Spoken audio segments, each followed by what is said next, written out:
Excepcional dia, gente linda. Desejo que todos estejam bem. Hoje começamos a compreensão do estudo do livro de Gálatas, capítulo 2. Depois, passados 14 anos, subi outra vez a Jerusalém com Barnabé, levando também comigo Tito. E subi por uma revelação e lhes pus o evangelho que prego entre os gentios e particularmente aos que estavam em estima, para que de maneira alguma não corresse ou não tivesse corrido em vão. Mas nem ainda Tito, que estava comigo, sendo grego, foi constrangido a circuncisar-se.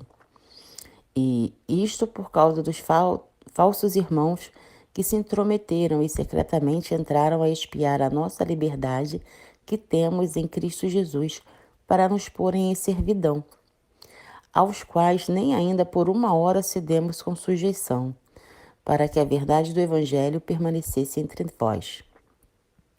E quanto àquele que pareciam ser alguma coisa, quais tenham sido noutro tempo, nada se me dá. Deus não aceita a aparência do homem. Esses, digo, que pareciam ser alguma coisa, nada me comunicaram. Antes, pelo contrário, quando viram que o evangélico da incircuncisão me estava confiado, como a Pedro o da circuncisão, porque aquele que operou eficazmente em Pedro para o apostolado da circuncisão, esse operou também em mim, e com eficácia para com os gentios. E conhecendo Tiago, Cefas e João, que eram considerados como as colunas, a graça que me havia sido dada, deram-nos as destras em comunhão comigo e com Barnabé, para que nós fôssemos aos gentios e eles à circuncisão. Recomendamo-nos somente que nos lembrássemos dos pobres, o que também procurei fazer com diligência.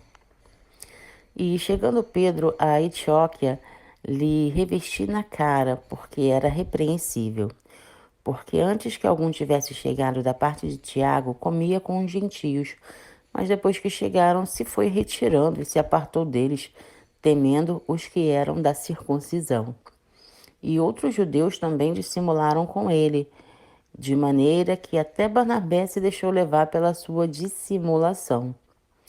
Mas quando vi que não andavam bem e direitamente conforme a verdade do Evangelho, disse a Pedro na presença de todos: Se tu, sendo judeu, vive como gentil e não como judeu, por que obriga os gentios a viverem como judeus? Nós não somos judeus por natureza e não somos pecadores dentre os gentios. Sabendo que o homem não é justificado pelas obras da lei, mas pela fé em Jesus Cristo, temos também crido em Jesus Cristo para sermos justificados pela fé em Cristo, e não pelas obras da lei. Porquanto pelas obras da lei, nenhuma carne será justificada. Pois se nós que procuramos ser justificados em Cristo, nós mesmos também somos achados pecadores, é porventura Cristo o ministro do pecado? De maneira nenhuma. Porque se torno a edificar aquilo que destruí, constituo-me a mim mesmo transgressor. Porque eu, pela lei, estou morto para a lei, para viver para Deus.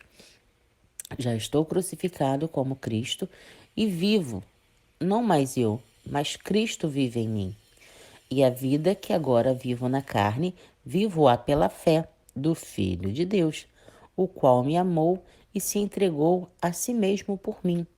Não aquilo, a graça de Deus, porque se a justiça provém da lei, segue-se que Cristo morreu em vão. E a compreensão, amados, que a gente tira desse capítulo, a minha cabeça ferveu para variar, né? Você sabe que quando eu começo a estudar a palavra, eu viajo mesmo e a cabeça ferve. Eu vou tentar traduzir em palavras aqui um pouco do que eu entendi desse maravilhoso capítulo, tá? Nesse capítulo, entendemos que os cristãos devem ser alguém autêntico, não fingido ou conivente, mas alguém firme e convicto nas suas decisões. Paulo deixa claro que subiu a Jerusalém motivado por uma revelação. O apóstolo Paulo aproveitou a oportunidade e pregou o evangélico ao povo com a intuição de verificar se não havia nenhuma diferença entre o evangelho que ele anunciava e o evangelho pregado pelos outros discípulos. Paulo percebeu que alguns irmãos pareciam ter um maior destaque, e isso foi levado em conta, pois no Evangelho de Cristo a aparência do homem não é importante. O que tem valor diante de Deus é a fé que opera pelo amor. No versículo 3, a expressão nem mesmo demonstra que se algum cristão precisava cumprir alguma determinação da lei, este alguém deveria ser Tito, pois ele era grego e incircunciso. Já o evangelho estava sendo pregado como Cristo ensinou aos apóstolos.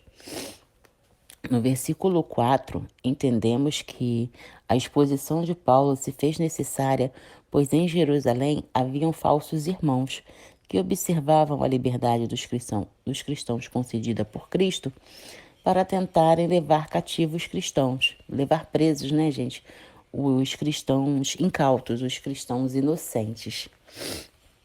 Quanto à sua visita em Jerusalém, Paulo nos mostra que não devemos nos curvar nem por uma hora a ensinamentos corruptos.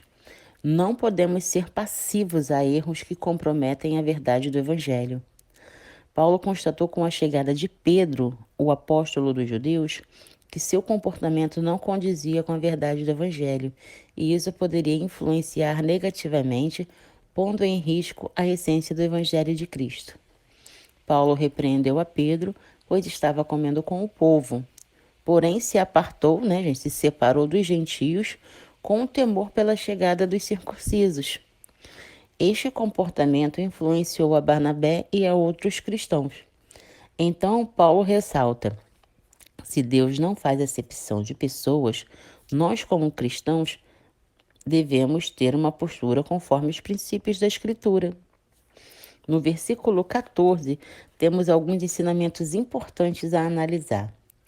Paulo saiu em defesa do evangelho sem interesse algum e sem querer ser melhor do que alguém ou ganhar qualquer cargo de destaque. Paulo repreendeu a Pedro na frente de todos, pois não queria um ambiente de fofoca. E também para que ficasse claro que para todos não tem diferença entre judeus e gentios após a conversão.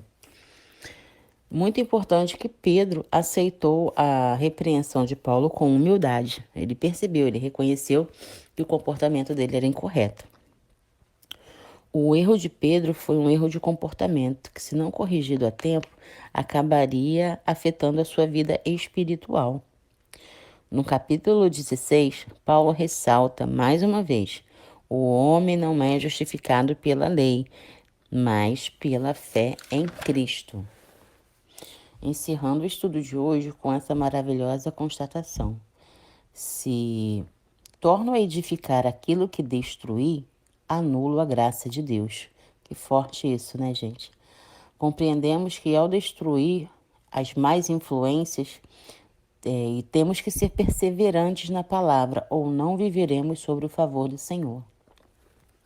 Que essa palavra entre no coração de vocês, amados, e que vocês transbordem essa gotinha de amor e entendimento a todos que vocês se conectarem hoje. Vamos orar? Pai amado, graças te damos porque Tu és bom e em tudo nos ouve. Gratidão, Pai, por mais esse dia, por esse despertar e a oportunidade de sermos melhor que ontem. Pai, gratidão por cada coração, por cada mente que está aqui nesse momento, dividindo essa palavra conosco. Que essa gotinha de luz, que essa gotinha de amor se vá por mais e mais corações, por mais e mais mentes, trazendo o entendimento e a clareza da Tua palavra.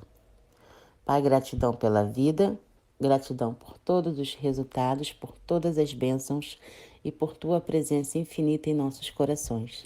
Eu peço, eu agradeço, em nome de Jesus. Amém.